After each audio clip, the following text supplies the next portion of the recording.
जय श्री कृष्ण। नमस्कार।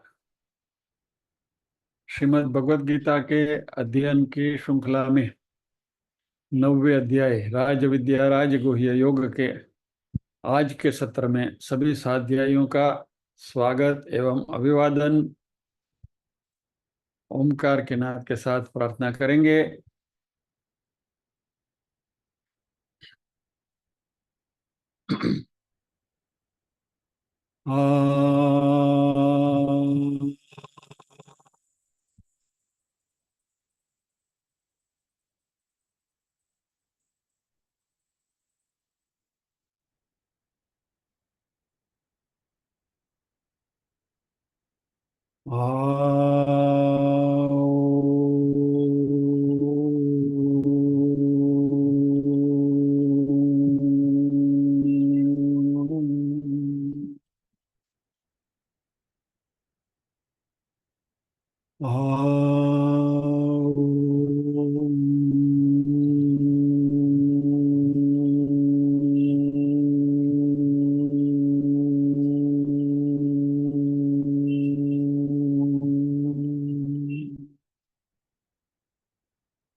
वक्रतुंड महाकाय सूर्यकोटि समप्रभ निर्विघ्नं कुरु मे देव सर्वकार्येषु सर्वदा। या कुन्देन्दु तुषारहार धवला या शुभ्रवस्त्रावृता या वीणावरदण्डमण्डितकरा या श्वेतपद्मासना या ब्रह्माच्युतशङ्कर प्रभृतिभिर्देवैः सदा वन्दिता सा मां पातु सरस्वती भगवती निःशेषजाड्यापहा।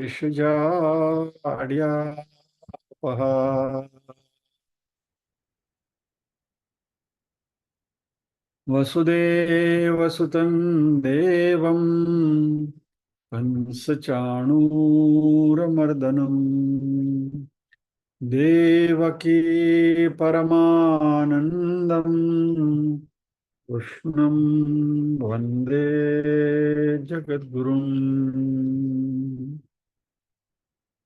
ॐ सहना भवतु सहनौ भुनक्तु सह वीर्यं करवावहै तेजस्विनावधीतमस्तु मा विद्विषावहै।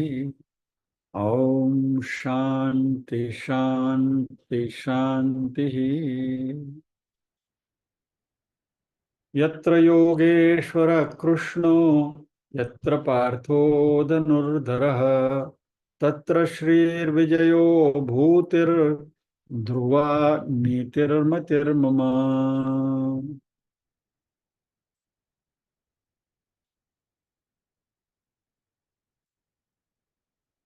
पारायण के लिए नीरुबेन। ओम श्री परमात्मने नमः। अथ नवमोऽध्यायः। श्री भगवानुवाच इदं तु ते गुह्यतमं प्रवक्ष्याम्यनसूयवे ज्ञानं विज्ञानसहितं यज्ञात्वा मोक्षसे शुभात्। राजविद्या राजगुह्यम् पवित्रमिदमुत्तमम् प्रत्यक्षावगमं धर्म्यं सुसुखं कर्तुमव्ययम्। अश्रद्धदानः पुरुषा धर्मस्यास्य परन्तप अप्राप्य मां निवर्तन्ते मृत्यु संसार वर्त्मनि मया ततमिदं सर्वं जगदव्यक्तमूर्तिना मत्स्थानि सर्वभूतानि न चाहं तेष्वस्थितः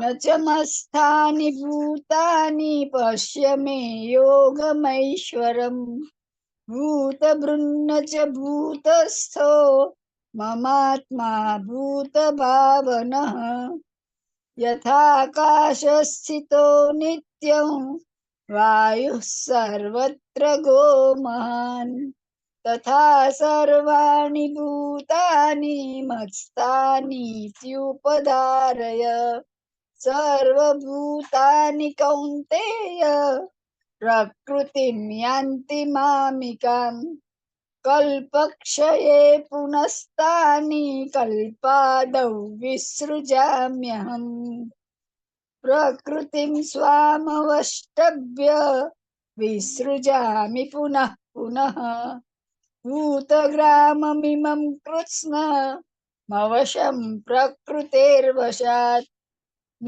च मान्तानि कर्माणि निबध्नन्ति धनञ्जय उदासीनवदासीन मसक्तं तेषु कर्मसु मयाध्यक्षेण प्रकृतिः सूयते सचराचरम् हेतुनानेन कौन्तेय जगद्विपरिवर्तते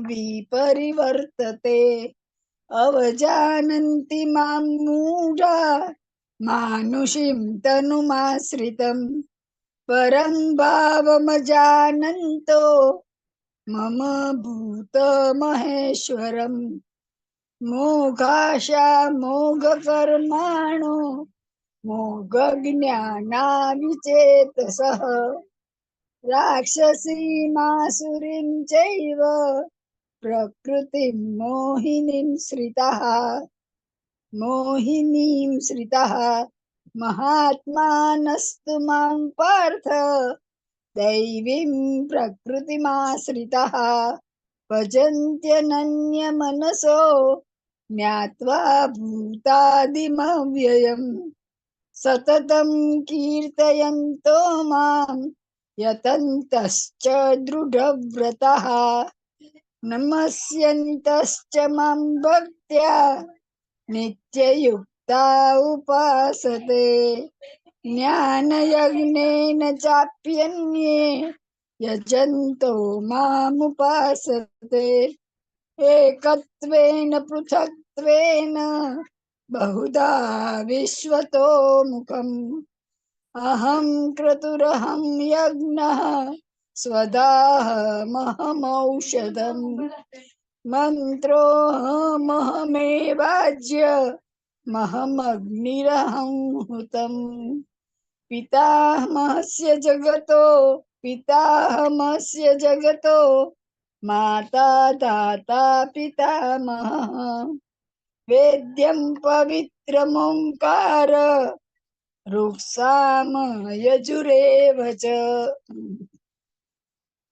गतिर्भर्ता प्रभुः साक्षी निवासः शरणं सुहृत् प्रभवः प्रलयः स्थानं निदानं बीजमव्ययम् तपाम्यहमहं वर्षं निगृह्णाम्युत्सृजामि च अमृतं चैव मृत्युश्च सदसच्चाहमर्जुन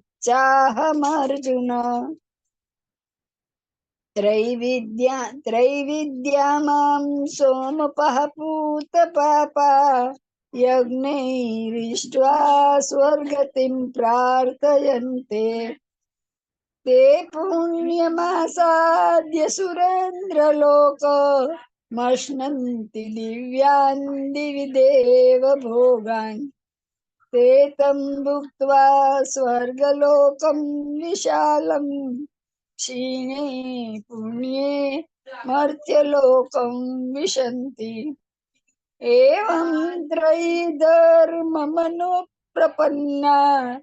गतागतं काम कामा लभन्ते अनन्याश्चिन्तयन्तो मां ये जनाः पर्युपासते तेषां नित्याभियुक्तानां योगक्षेमं वहाम्यहम्। जय श्री कृष्ण। जय श्री कृष्ण बहन।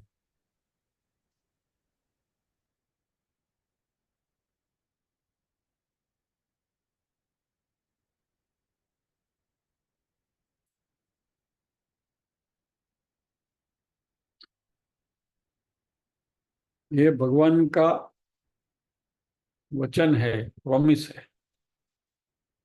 अनन्यास चिंतयन्तो माम ये जनाः पर्युपासते तेषां नित्याभियुक्तानां योगक्षेमं भाव। जो अनन्य भाव से मेरी उपासना करते हैं, वैसे मेरे साथ हमेशा जुड़े हुए जो लोग हैं, उनके योग और क्षेम का ख्याल मैं करता हूं।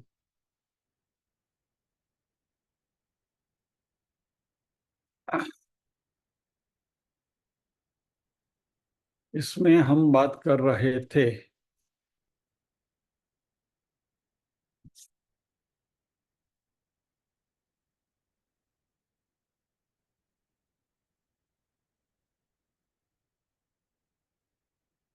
थोड़ा उग्र उग्र बढ़िया था लास्ट टाइम, उसी को थोड़ा कंटिन्यू करते हुए आगे बढ़ना है।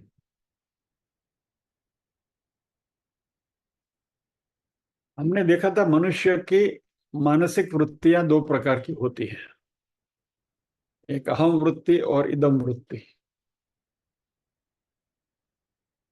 अहम यदि संसार से जुड़ता है तो शरीर मैं हूं ऐसा समझते हुए शरीर के साथ तादात्म्य जुड़ता है और हम अहंकारी हो जाते हैं। अहंकार यानी कि शरीर मैं हूं वाला अहंकार। और इदम यानी ये सब, क्योंकि शरीर मेरा है और शरीर के साथ जुड़े हुए जो भी वस्तु व्यक्ति परिस्थितियां हैं जो भी संसार में है, वो सब मेरी है, मेरे लिए है। तो ये सब मेरा है ऐसा भाव आने से ममकार उत्पन्न होता है।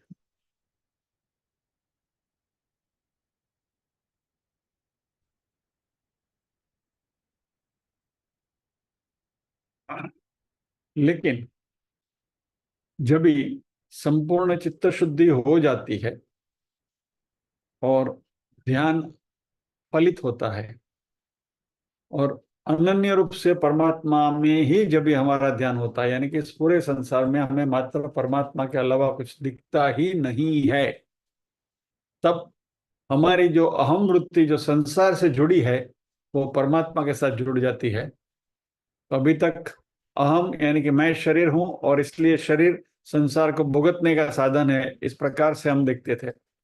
अभी हमारी जो वही अहम वृत्ति जो है वो परमात्मा से जुड़ी हुई है, तो शरीर का देहभान छूट जाता है और हमारा आत्म तत्व या तो हमारा चैतन्य जो है वो परमात्मा के साथ लीन हो जाता है, यानी ब्रह्म से जुड़कर अहम ब्रह्मास्मि का भाव उत्पन्न होता है। और फिर इदम वृत्ति जो है वह, क्योंकि इस संसार में सभी जगह परमात्मा व्याप्त है, तो सब कुछ सर्वम खलु इदम ब्रह्म उसकी अनुभूति होने लगती है। यानी जो दूसरा महावाक्य हमारा है तत्त्वमसि, तत्त्वम असि, तुम वही हो, उसकी अनुभूति होने लगती है। और इस प्रकार से चित्त शुद्धि जिसकी हुई है और जो परमात्मा से जुड़े हैं, ऐसे व्यक्तियों के योगक्षेम की जिम्मेवारी परमात्मा स्वयं लेते हैं, ऐसी हमने बात करी थी।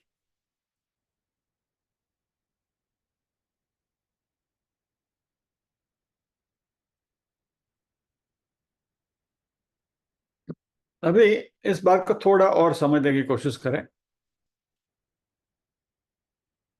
बुद्धि के सामने आप कोई भी एक विषय को रखेंगे। मान लीजिए कि मैं,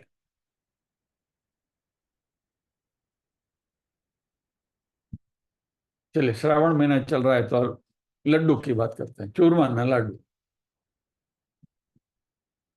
तो बुद्धि के सामने आपने उस विषय को रखा, लड्डू को रखा, बराबर, चूरमन लाडो, बुद्धि बुद्धि ने सोचा।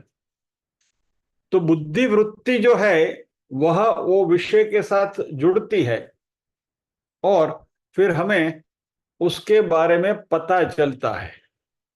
तो फिर पूरा पिक्चर दिमाग में आ जाता है कि भाई चूरमे का लाडू है तो ऐसा मीठा लगता है, ऐसा टेस्ट उसका है, ये है वो है, खाधा પછી घेन चढ़े, वो બધું आवे दिमाग में।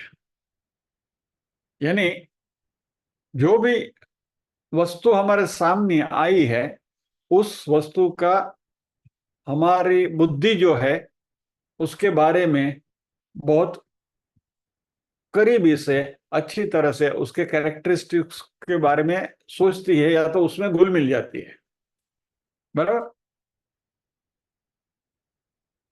तो क्या होता है कि मात्र हम आंखों से उस वस्तु को देख नहीं रहे हैं, लेकिन हमारी जो बुद्धि वृत्ति है और ये जो विषय है चूरमे का लड्डू, उसमें एक, थोड़ा एग्जैगरेट करता हूं, अभेदत्व निर्माण होता है कि अभी आप सामने थाली में चूरमे का लड्डू पड़ा है और उसके साथ आपकी दृष्टि उसके ऊपर पड़ रही है और उस विषय का आपको साक्षात ज्ञान या तो अनुभव होने लगता है। उसका पहला असर क्या होता है, मुंह में पानी आना शुरू हो जाता है, वाह नाइस लड्डू, अच्छा खाएंगे, मजा आएगा। यानी what I am trying to convey to you is कि सामने जो विषय है वह विषय के साथ हम घुल मिल जाते हैं, यानी कि हमारी बुद्धि, हमारा जो विचार है वो उसमें ओतप्रोत हो जाते हैं। तो ये प्रोसेस समझने के लिए उदाहरण हमने देखा है लड्डू का।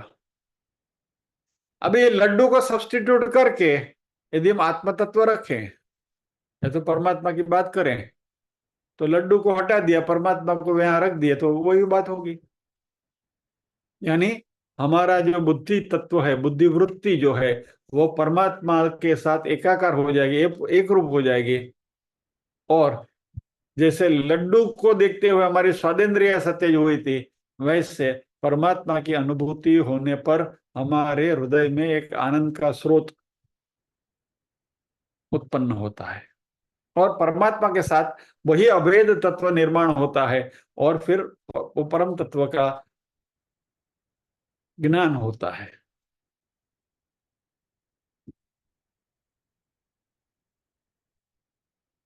अभी थोड़ा इसको इन क्रूड फॉर्म में बता रहा हूँ, ये हकीकत शायद I do not how far to take it. अभी सामने थाली में लड्डू है, just compare for sake of comparison में बात कर रहा हूं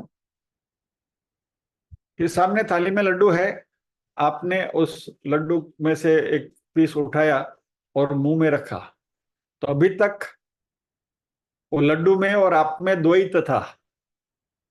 जैसे लड्डू का पीस मुंह में गया तो द्वैत का अद्वैत निर्माण हो गया, वो लड्डू आप में घुल मिल गया, शरीर में अंदर चला गया, यानी एकाकार हो गया आपके सिस्टम के साथ। वैसे परमात्मा के बारे में नहीं होता, इसलिए थोड़ा केयरफुली एग्जांपल दे रहा हूं, लेकिन जरा समझने के लिए कि भाई जो अलग थे, द्वैत भाव था, अलग थे, वो जैसे लड्डू मुंह में रखा तो मुंह में वो घुल मिल गया और it now it has become part of our system, हम हमारे शरीर के एक हिस्सा बन गया वो लड्डू का टुकड़ा। वैसे ही कुछ हद तक हम कह सकते हैं कि परम तत्व के साथ जब भी हम इस तरीके से घुल मिल जाते हैं तो अभी परमात्मा हमारे शरीर के हिस्सा नहीं हो जाता है, हम परमात्मा में घुल मिल जाते हैं। यानी लड्डू के एग्जाम्पल में लड्डू हमारे शरीर के साथ घुल मिल गया, हमारा शरीर लड्डू में नहीं कभी घुल मिल होता है, लेकिन परमात्मा के बारे में उल्टा होता है, यानी कि हम परमात्मा के साथ घुल मिल जाते हैं। तो हमारी जो आत्मवृत्ति है वो बाकी सारे संशयों से मुक्त होकर अपने स्वरूप में स्थायी हो जाती है, स्वस्थ हो जाती है। और इस तरीके से जो परमात्मा को देखते हैं, अपने स्वरूप में जो नित्य स्थिर हुए हैं, वैसे जो भक्त हैं उनको फिर परमात्मा के अलावा कुछ दिखता ही नहीं है। और ऐसे व्यक्ति को परमात्मा ने अनन्य भक्त कहा। अन्य, अन्य यानी दूसरा, अन्य यानी नहीं, दूसरा कोई नहीं, मात्र परमात्मा। So what are you seeing? आप महसूस कर रहे हैं, सोच रहे हैं, जो भी कुछ है, anything that you are doing, परमात्मा आप ही हैं। तो अंदर से बाहर से भगवान का वो पारमार्थिक स्वरूप जो है, उसी की हमें झांकी होती रहती है। तो फिर क्या होता है, चलते बोलते स्पर्श करते हुए कहीं भी कुछ भी करते हैं, नित्य निरंतर हम परमात्मा में ही गोते लगा रहते होते हैं। फॉर एग्जाम्पल,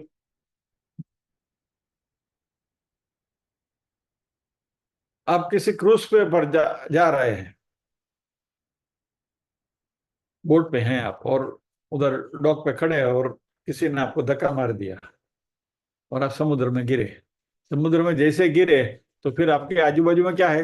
एवरीवेयर पानी पानी पानी, everything all around is water. बराबर वैसे ही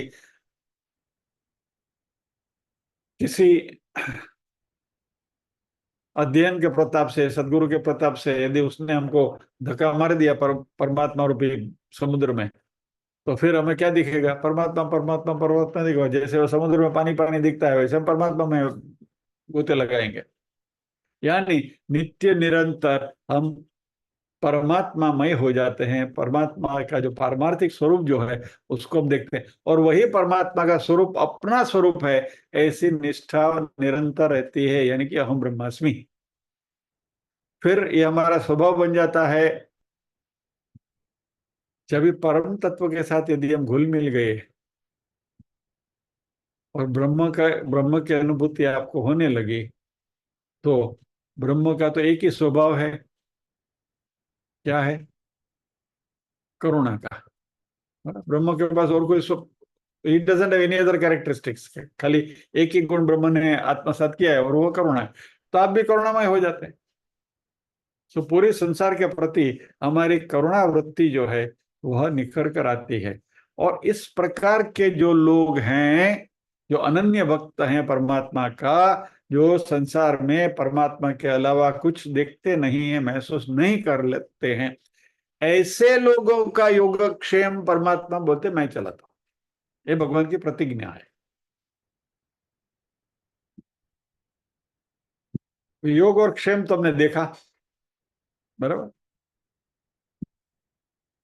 सातवें अध्याय में भी इससे मिलती जुलती बात ही भगवान ने करी थी। सातवें अध्याय का 17वां श्लोक, तेषां ज्ञाने नित्य युक्त एक भक्तिर्विशिष्यते, प्रियो ही ज्ञानिन्योर्थ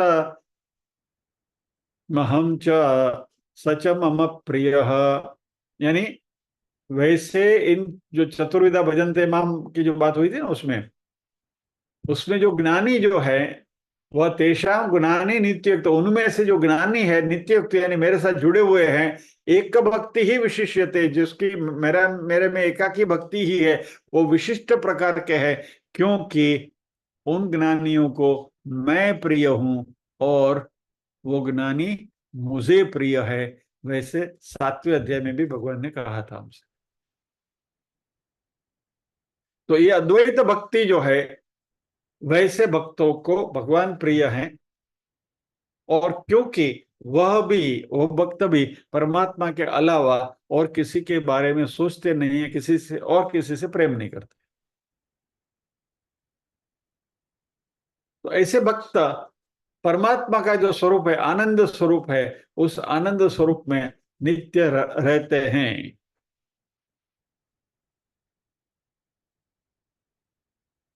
ऐसे लोगों का योग और क्षेम परमात्मा कहते में चल रहा था। तो हमारे में एक सवाल आएगा कि ऐसे जो ज्ञानी भक्त हैं वो तो विशिष्ट हैं, they are very rare commodities.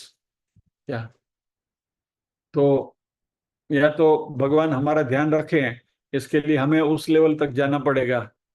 तो क्या फिर परमात्मा हमारा कोई ध्यान रखते नहीं है क्या? यानी बाकी के जो भक्त हैं, अर्थार्थी है, आर्त है, जिज्ञासु हैं, उनका योगक्षेम कौन चलाता है? और परमेश्वर तो इस जगत के पालन करता है, सृष्टा है, पालन करता है। तो मात्र ये सो पार्शियल के मात्र वो ज्ञानियों का ही ख्याल करते हैं, बाकी लोगों को छोड़ देते हैं।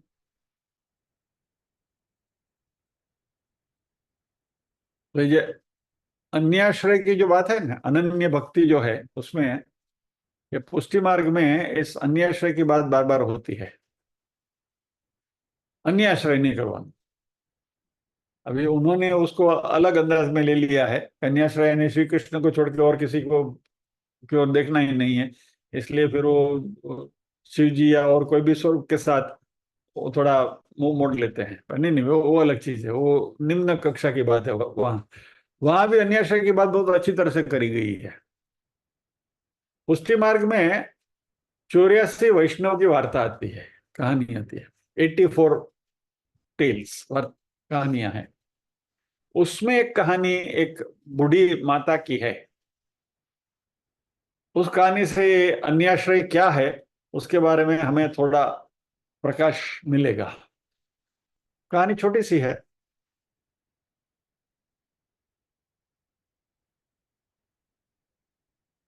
एक हमारी नीरूबेन की जैसी वृद्ध महिला थी। भगवान के साथ उनका तादात्म्य था, सेवा पूजा करे और बस परमात्मा के साथ ही घुल मिल रहते थे। जैसे अभी हमने बात करी ना, वैसे अन्य आश्रय नहीं, कृष्ण के अलावा उनके दिमाग में और कुछ भी नहीं आता है।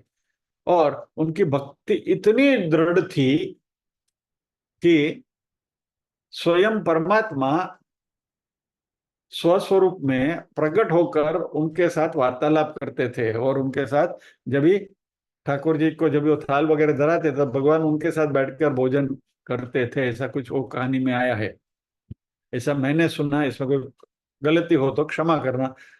जो 84 વૈષ્ણવની વાર્તા જેમને આવડતી હોય ને આ જેમણે સાંભળી હોય, આમાં કઈ કરેક્શન હોય તો મને જણાવજો, પણ મેં આવું કંઈક સાંભળ્યું છે। तो उस वृद्ध माता का जीवन निर्वाह के लिए उनके पास एक खेत था, और खेत में से जो उपज होती थी उससे उनका गुजरान चलता था और चलाती थी और मौज से रहती थी। और कान्हा की भक्ति करती थी, सेवा करती थी, अष्टप्रहर की जो सेवा होती है सभी करती थी और आनंद में रहती थी। अभी वहां का जो राजा था या तो कोई सुल्तान था, ऐसा कुछ था। तो जो खेत होता है वो खेत के ऊपर, खेत का जो एरिया होता है, क्षेत्रफल जितना होता है, जितना एकड़ की जमीन है उस एकड़ के हिसाब से उसके ऊपर टैक्स लगता था। तो इस वृद्ध माता के खेत में वो राजा का आदमी या तो जो भी टैक्स कलेक्टर था वो उसका मेजरमेंट लेने के लिए आया। और उसने देखा ये माता बेचारे वृद्ध है और ये है खेत में से उनका गुजरान चलता है, तो चलो मैं एक थोड़ा कंसेशन दे दूं और उनका जो क्षेत्रफल है जितना एकड़ है वो मैं अपने रिकॉर्ड में कम दिखा दूं ताकि उनको इतना टैक्स कम लगे। ऐसा उसने वो टैक्स कलेक्ट इंस्पेक्टर था उसने एक किया और माता जी से कहा कि माता जी आपके इतने एकड़ है, मैंने इतने एकड़ लिख दिया, आपका इतना टैक्स कम हो जाएगा। तभी वो माता जी ने उससे कहा कि चलो भाई अच्छा हुआ आपने मेरा काम कर दिया, या तो मैं मेरा बोझा थोड़ा हल्का कर दिया। बस इतनी बात हुई। फिर वो टैक्स कलेक्टर चला गया और माता जी फिर घर आई, कृष्ण की सेवा करी, भोग लगाया। कान्हा भोजन करने को आया नहीं। रोज जब भी माँ जी भोग लगाती थी तो कान्हा प्रकट हो जाता था और बैठकर उनके साथ भोजन करते थे। और आज कान्हा आया नहीं, बहुत रोई बिलखी। ये प्रभु क्यों नाराज हो गए, ये है वो है। तब ये कहानी में कुछ ऐसा आता है कि प्रभु ने कहा कि तुमने अन्याश्रय लिया।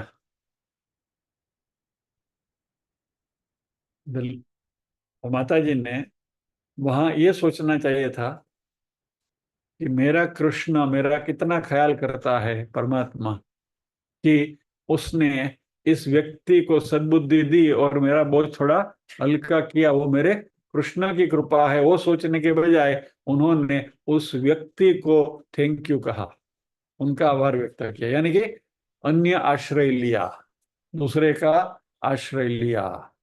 तो जो अनन्य भक्त है उनके लिए दिमाग में कृष्ण के अलावा और कुछ नहीं है। ये इस कहानी से हमें फलित होता है। यानी पुष्टि मार्ग में अन्याश्रय क्या है उसको थोड़ा उजागर करने के लिए ऐसी ऐसी कहानियां हैं, उसमें से एक कहानी मैंने आपके सामने रखी। तो यहाँ जो अनन्य भक्ति की जो बात है वो ये है कि your soul dependence is Krishna only. भगवान के ऊपर ही हम पूरा पूरे निर्भर हैं। वैसा देखें तो परमात्मा करुणा निदान है। वो ज्ञानी जैसे अन्य भक्तों का भी योगक्षेम चलाते हैं, लेकिन इस ज्ञानी के अलावा बाकी प्रकार के जो भक्त होते हैं वो क्योंकि अनन्य भक्ति नहीं करते हैं, इसलिए उनमें द्वैत निर्माण होता है। क्योंकि अनन्य भक्त जो है उसके लिए वह और परमात्मा में कोई फर्क नहीं है, और इसलिए परमात्मा प्रकट होकर माँ जी के सामने आते थे, क्योंकि तभी वो माँ जी का देहभान चला गया था अनन्य भक्ति की वजह से। और परमात्मा इस पंचीकृत महाभूत वाले देह के सामने प्रकट नहीं होते। तत्वबोध में जाइए, बराबर? क्योंकि परमात्मा का जो देह है वो अपंचीकृत महाभूत का है। सदेह आते हैं, बराबर, लेकिन वो अपंचीकृत है, और हमारा देह है वो पंचीकृत है। तो मोमेंट आप में देहाभिमान आया, मैं आया, ये देह मैं हूं, माँ जी ने जो उसका थैंक यू कहा उससे, तो वहां ये ममकार आया कि खेत मेरा है और मेरे खेत में इसने कंसेशन दिया, तो ये व्यक्ति मेरे लिए उपयोगी है, यानी अहंकार ममकार सब कुछ आ गया। तो फिर ये जो पंचीकृत देह था वो परमात्मा के तादात्म्य से उस लेवल का हो गया, प्योरीफाई होकर अपंचीकृत का, कि तभी कृष्ण प्रकट होते थे।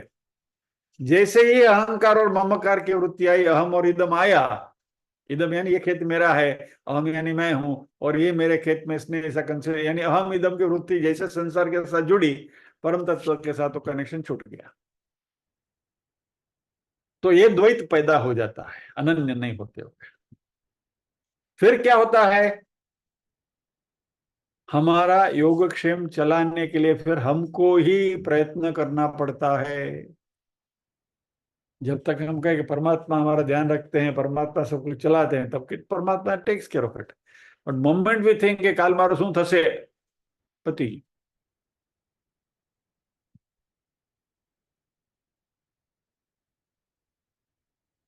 तो ये जो अनन्यदर्शी ज्ञानी जो है, अनन्य भाव से जो परमात्मा को बचते हैं, वैसे लोग काया से वाचा से मन से, कायेन वाचा मनसा सभी रूप से परमात्मा में ही तल्लीन होते हैं।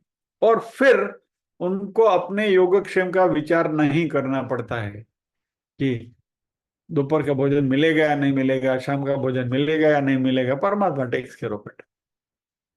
और वह नॉट ओनली दैट, वो अपने लिए जीते भी नहीं है। उनको इस शरीर को बनाए रखने में उनकी कोई स्पृहा नहीं है। भगवान ही उनके शरणागति का स्थान है, आश्रय स्थान है। और ऐसे लोग जिसने सब कुछ छोड़ दिया है, सभी आसक्ति छोड़ दी है, अभी उनका ध्यान और कौन रखेगा, परमात्मा नहीं रखेंगे तो। इसलिए परमात्मा कहते हैं कि पूरा पूरा जब मेरे पर व्यक्ति निर्भर है तो उनका योगक्षेम मैं नहीं चलाऊंगा तो और कौन चलाएगा। इसलिए मुझे ही उसकी चिंता करनी चाहिए। क्योंकि बाकी के सब लोग जो हैं वो अपनी अपनी चिंता कर लेते हैं, अपना अपना प्रयत्न करते रहते हैं, लेकिन ऐसे व्यक्ति जो है वो पूरे पूरे मेरे पर निर्भर हैं, तो फिर मुझे उनका ख्याल करना पड़ेगा। जब तक हम कहते हैं कि भाई मैं अपने पुरुषार्थ से प्रयत्न करूंगा, प्राप्त करूंगा, देखते हैं, लेट अस सी, वगैरह वगैरह, तो वहां अहंकार आता है, और वह इस अहंकार से, परमात्मा से हम दूर जाते हैं।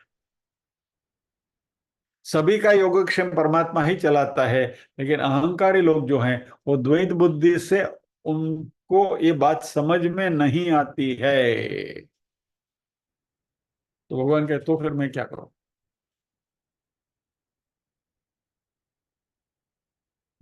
अभी थोड़ा मनोमंथन करें कि इस बात को समझने के बाद हम कौन सी कैटेगरी में आएंगे। यदि आप अनन्य भक्त हो जाओ परमात्मा के, तो प्रारब्धवादी हो जाओगे। हाँ, अच्छा न, भगवान है, बैठे हैं हमारा ख्याल करने वाले, बैठे रहो, कुछ नहीं हो। काम धंधा करने के लिए भी नहीं जाओगे क्या? मान लीजिए कि आपके पास अच्छा खासा धन है, सेविंग्स है, लेकिन एटीएम में जाके पैसा निकालने के लिए तो आपको जाना पड़ेगा। बैठे रहो घर में, कहने भगवान आएंगे और हो जाएगा सब। या तो भूख लगी और सोचेंगे भगवान आएंगे तो खाना मिल जाएगा, तो क्या भगवान के लाडू मोढ़ा मुकवाना नहीं? नहीं, we can not be dependent on परमात्मा टू दैट एक्सटेंट। हमें हमारा पुरुषार्थ, हमारे प्रयत्न तो करने ही चाहिए, लेकिन हमें करना क्या है कि हमारे सारे प्रयत्नों के पीछे परमात्मा हमारे सहायक है, ऐसी एक चित्त वृत्ति हमें डेवलप करनी है।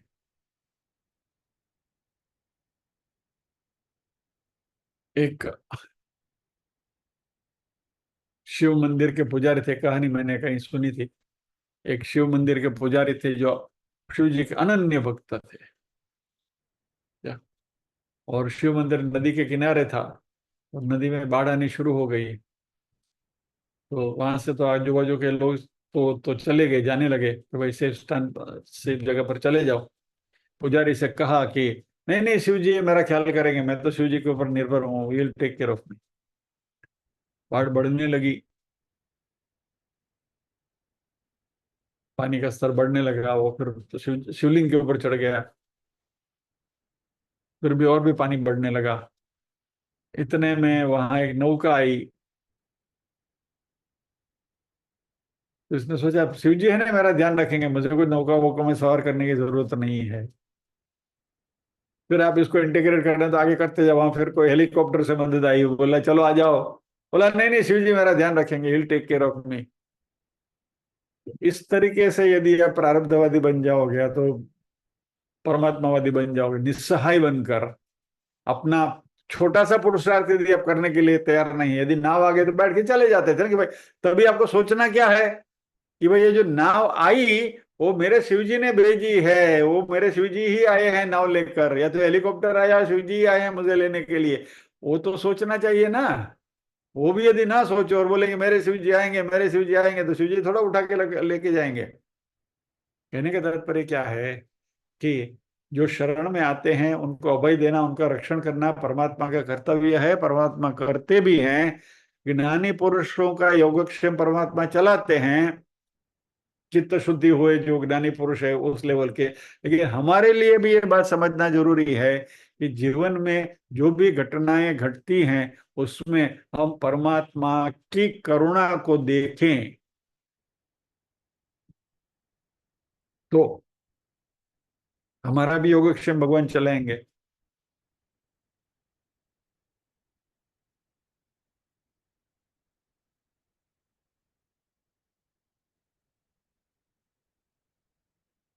एक आपको रियल लाइफ एग्जांपल देना चाहता हूँ।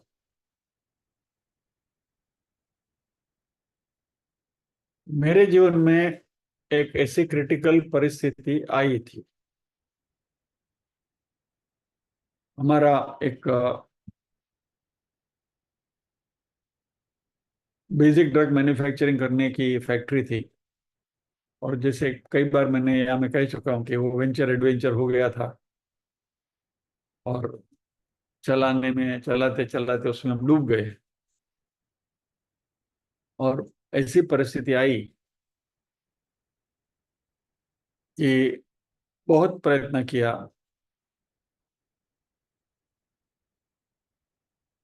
जो भी हुआ, मैं यहाँ योगक्षेम की बात कर रहा हूँ, परमात्मा की करुणा कहाँ देखनी है, मैं इसकी बात कर रहा हूँ। तो एक दिन ऐसा आया कि फाइनेंशियल इंस्टीट्यूट के मैनेजिंग डायरेक्टर ने मुझे बुलाया और कहा कि now we are taking over your unit, enough is enough. अभी हम तुमको ये यूनिट चलाने नहीं देंगे। हमने 15 साल करीब करीब उसके पीछे मेहनत करी थी, लेकिन जो भी विधि की वक्रता का प्रारब्ध को जो भी हो, ये नौबत आई। और एमडी ने मुझे बुला कर कहा कि हम तुम्हारा यूनिट ये तारीख को उसका कब्जा ले रहे हैं। उस समय मेरे पास जीवन निर्वाह के लिए और कुछ साधन भी नहीं था। वो फैक्ट्री चली गई तो I had nothing else in hand. अभी नौकरी ढूंढो, ये करो वो करो, बाद में जो होना है होना है। But at that particular moment I had nothing in my hand.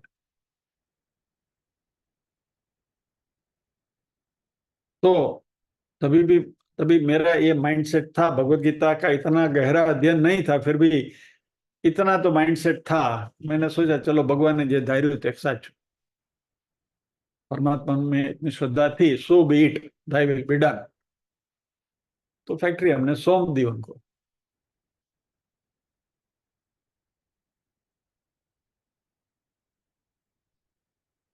तभी थोड़ी ग्लानि हुई, हो तो मनुष्य स्वभाव है, होगी ग्लानि तो होगी नहीं भाई। फिर अल्टीमेटली थोड़ा हमको और प्रयत्न करने देते थे, 2-3 साल और हम प्रयत्न करते तो शायद निकल जाते ना। You are always optimistic. लेकिन फिर भी मन को मना लिया कि ठीक है, परमात्मा की यही इच्छा है तो सो बी इट।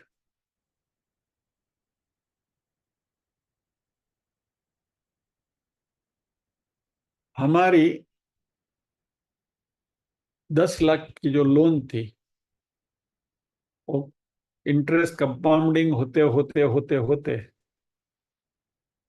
तभी टर्म्स कुछ ऐसा होता था कि 14.5% बेसिक इंटरेस्ट, रेगुलर पेमेंट करो तो 2% कंसेशन तो 12.5%, और लेट पेमेंट करो तो 2% पिनल इंटरेस्ट, એટલે 16.5%।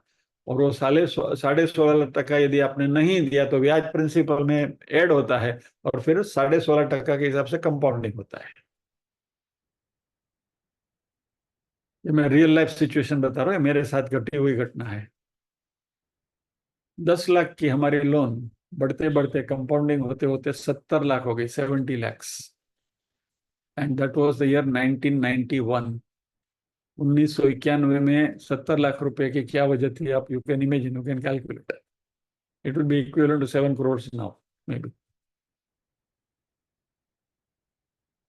लेकिन जिस एमडी ने मुझसे कहा कि मैं तुम्हारा यूनिट ले लेता हूं, we will not allow you to run, we are taking over the position, तभी मैंने सोचा था कि ठीक है, परमात्मा ने जो सोचा आगे देखेंगे।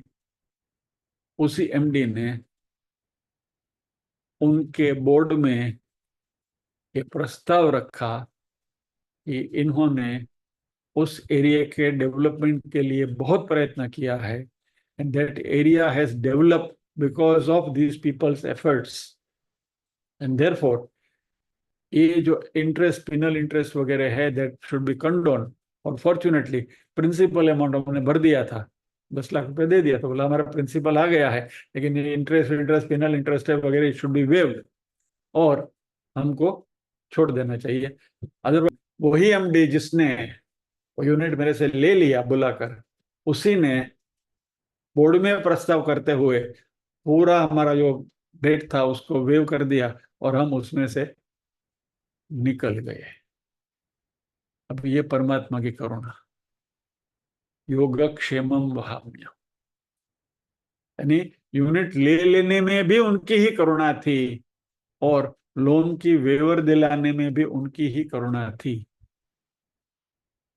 इसलिए जब भी ये श्लोक में पढ़ता हूं तो मैं गदगदित हो जाता हूँ। अनन्याश्चिन्तयन्तो माम ये जना पर्युपासते तेषां नित्याभियुक्तानां योगक्षेमं वहाम्यहम्। भगवान ने प्रॉमिस करी है और उसका पालन बिल्कुल करते हैं, प्रोवाइडेड हम हमारे जीवन में उनकी करुणा देखें, चलते फिरते उठते बैठते कहीं भी परमात्मा को ही देखें, उनकी ही करुणा देखें। अच्छे बुरे के विवरण में हमको पढ़ना नहीं है। We will not sit on to the judgement कि भाई अच्छा हुआ कि बुरा हुआ। जो हुआ परमात्मा की इच्छा थी, हरी इच्छा बली ऐसी। इस तरीके से यदि जीते हैं तो परमात्मा की करुणा। ये तो मैंने आपको एक ही एग्जाम्पल दिया है, ऐसे कई एग्जाम्पल्स जो है मेरे जीवन में घटे हैं, जिससे बार बार ऐसी अनुभूतियां होती हैं कि भगवान हाथ तो पकड़ते हैं।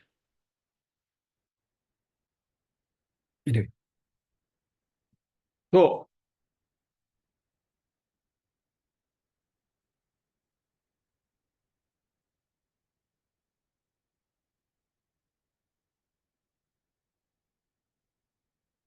एक बात हमारे मन में ये भी आ सकती है कि जो इस प्रकार से अभी जो भगवान डिस्क्राइब करते हैं, वैसे चित्त शुद्धि हुए जो ज्ञानी भक्त हैं, वह तो आत्मसंतुष्ट है, उनको तो कुछ चाहिए नहीं, उनको प्राप्त करने की कोई इच्छा ही नहीं है। क्योंकि योग और क्षेम का डेफिनेशन हमने देखा ना, योग यानी जो अप्राप्य वस्तु है, जो मनोवांछित जो चीज है, वस्तु है, उसको प्राप्त करा देते हैं। और वो मनोवांछित चीज आपको प्राप्त होने के बाद आपके साथ बनी रहे, उसका भी प्रावधान करते हैं, उसको क्षेम कहते हैं। बराबर, ये बात तो हमने समझ ली। तो योग और क्षेम। अब ये जो ज्ञानी भक्त हैं, उनको तो कुछ चाहिए ही नहीं, है नो डिजायर, तो फिर योग की बात कहाँ आई? और योग की बात नहीं है तो क्षेम तो ये हम कोई सवाल ही नहीं उठता कि उनको कुछ चाहिए ही नहीं, तो फिर रक्षण की बात कहाँ आई? ऐसे ज्ञानी पुरुषों की दृष्टि में, क्योंकि ब्रह्म ही सत्य है और अपना शरीर भी उनके लिए मिथ्या है, तो वह ये नाशवान मिथ्या वस्तु की कामना करेंगे ही नहीं। और मिथ्या वस्तु की कामना नहीं करेंगे तो उसके रक्षण की इच्छा भी नहीं हो सकती। यानी ऐसे ज्ञानियों के लिए कोई पुरुषार्थ नहीं है, कर्तव्य नहीं है, योग क्षेम कुछ भी नहीं है। और फिर भी भगवान कहते हैं कि योगक्षेम वहाम्यहम्। ऐसा क्यों कहते हैं? क्योंकि ऐसे ज्ञानी पुरुष आत्मतृप्त होते हैं और भौतिक दृष्टि से देखें तो उनके योगक्षेम की कोई जरूरत नहीं है, क्योंकि वे अपने लिए नहीं जीते हैं, विश्व कल्याण के लिए जीते हैं। और इसलिए अपने शरीर के लिए उनको कुछ नहीं चाहिए। प्रारब्धाय समर्पितम स्ववपुः कहा गया है कि वो अपने शरीर को परमात्मा को समर्पित कर देते हैं। और लोक संग्रह वृत्ति जो भगवान ने तीसरे अध्याय में कहा था, ऐसे व्यक्ति के शरीर के योगक्षेम भगवान देखते हैं और यह व्यक्ति परमात्मा से योगक्षेम की प्रार्थना नहीं करते, अपेक्षा नहीं करते, परंतु उनके योगक्षेम की चिंता स्वयं भगवान करते हैं। और इसलिए भगवान ने कहा योगक्षेमम वहाम्यहम्। एक उदाहरण आपको देता हूं जो हमारे पुस्तकों में लिखा गया है। तुलसीदास जी, रामचरितमानस जिन्होंने लिखा है, तुलसीदास जी के नाम से तो हम सब परिचित हैं। वह अपनी एक छोटी सी कुटिया थी, उसमें वो रहते थे और प्रभु भजन में राम जी के भजन में नित्य जुड़े रहते थे और अपना चलता था उनका। तो तुलसीदास जी कोई नीड्स कोई ज्यादा नहीं थी, कोई रिक्वायरमेंट नहीं थी, जो उनको चाहिए था उतना मिल जाता था। उतने में किसी श्रेष्ठी ने यानी कोई बड़े शाहूकार ने तुलसीदास जी के ऊपर प्रसन्न होकर उनको कुछ बहुमूल्य चीज भेंट अर्पण कर दी। Give an expensive gift to Tulsidas ji. अभी ये बात किसी ठग लोगों के ख्याल में आई, वे तुलसीदास जी की कुटिया में ये बहुमूल्य चीज पड़ी है और उसको हथियाना चाहिए। तो रात को जब ये तुलसीदास जी सो गए थे तो उन्होंने सोचा कि ये टाइम सही है, चलो हम जाकर झोपड़ी में जाकर ले लेते हैं। जैसे ही वो वहां गए तो उन्होंने देखा कि झोपड़ी के द्वार के ऊपर दो युवा पहरा लगा रहे थे और दोनों के पास धनुष्य बाण थे। एक थोड़े सांवले थे और एक गोरे थे। दो युवा धनुष्य बाण हाथ में लिए बाहर पहरा लगा रहे थे। तो उन्होंने सोचा कि चलो थोड़ी देर घूम के आते हैं, 1-2 घंटे के बाद वापस आते हैं, सो जाएंगे। तो फिर वापस आए तो वापस देखा वो दो वो वहां खड़े थे। अभी इन उचक्कों को ये दृश्य देखते, 2-3 बार ये दृश्य देखा तो उनका भी मन में कुछ ट्रांसफॉर्मेशन हुआ, बदलाव आया। दूसरे दिन सुबह तुलसीदास जी के पास गए, उनको दंडवत प्रणाम किया कि संत जी, हम आपसे कुछ कहना चाहते हैं कि आपके पास जो ये बहुमूल्य चीज है उसको हम हथियाना चाहते थे।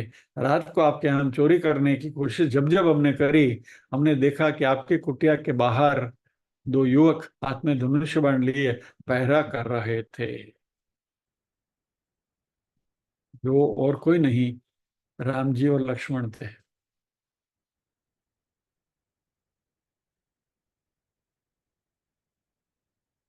लेकिन सुनिए, अभी अभी अभी क्लाइमेक्स भी बहुत अच्छा है। तो तुलसीदास जी ने सोचा कि अरे, एक क्षुल्लक वस्तु मेरे पास आई है, इसकी वजह से मेरे प्रभु को इतनी तकलीफ पड़ी, पहरा देना पड़ा रात को इधर खड़ा रहकर। वो लानत है मुझ पे कि मैंने ये चीज लाकर मेरी कुटिया में रखी। उसी दिन उन्होंने ये सारी चीज जो उनके पास थी वो बांट दी। तो बोले, नहीं चाहिए, इस वस्तु से यदि मेरे प्रभु को तकलीफ होती है तो ये मेरे लिए ग्राह्य नहीं है। ऐसे अनन्य भक्त हैं, अनन्यास चिंतयो माम ये जना परिपासते तेषाम नित्याभियुक्ता नाम योगक्षेमम वहाम्यहम, ऐसा भगवान ने कहा। तो आज हम यहाँ विराम करेंगे। इसमें और भी बातें करनी है। श्लोक बहुत अनूठा श्लोक है।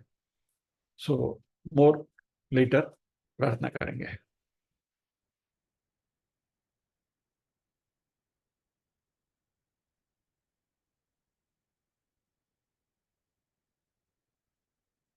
ओम असतो मा सद्गमय तमसो मा ज्योतिर्गमय मृत्योर्मा अमृतंगमय। सर्वेषां स्वस्तिर्भवतु, सर्वेषां शान्तिर्भवतु, सर्वेषां मङ्गलं भवतु, सर्वेषां पूर्णं भवतु। लोका समस्ताः सुखिनो भवन्तु, लोका समस्ताः सुखिनो भवन्तु। नाहं कर्ता हरिः कर्ता, हरिः कर्ता हि केवलम्। ओम शांति शांति शांति। सभी के हृदय पर में विराजमान परम कृपालु परमात्मा को वंदन करते हुए आज के सत्र को हम यहाँ विराम देते हैं। अगले शनिवार फिर मिलेंगे इसी श्लोक के साथ। जय श्री कृष्ण।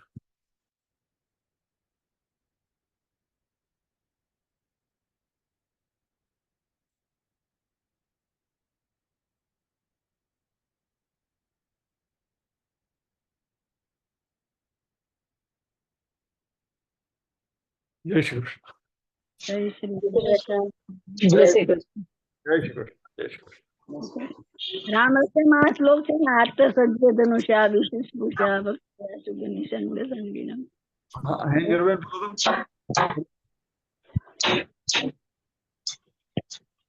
निरुबेन। हाँ તમે શું બોલ્યા ફરી? રામ લક્ષ્મણ આગળ બાણ ભાષા લઈને ચોકી કરે એનો શ્લોક છે ને, આત સજ્જ ધનુષા વિશેષ સ્પૃશા ભક્ષયા શુગની સંગ સંગીનો રક્ષણાય મમ રામ લક્ષ્મણો અગ્રતા પતિ સદૈવ ગચ્છતા. જય શ્રી કૃષ્ણ બધાને. બધાને જય જય શ્રી કૃષ્ણ. જય શ્રી કૃષ્ણ સર. શ્રી કૃષ્ણ. તમે દેખાણા. નમસ્તે.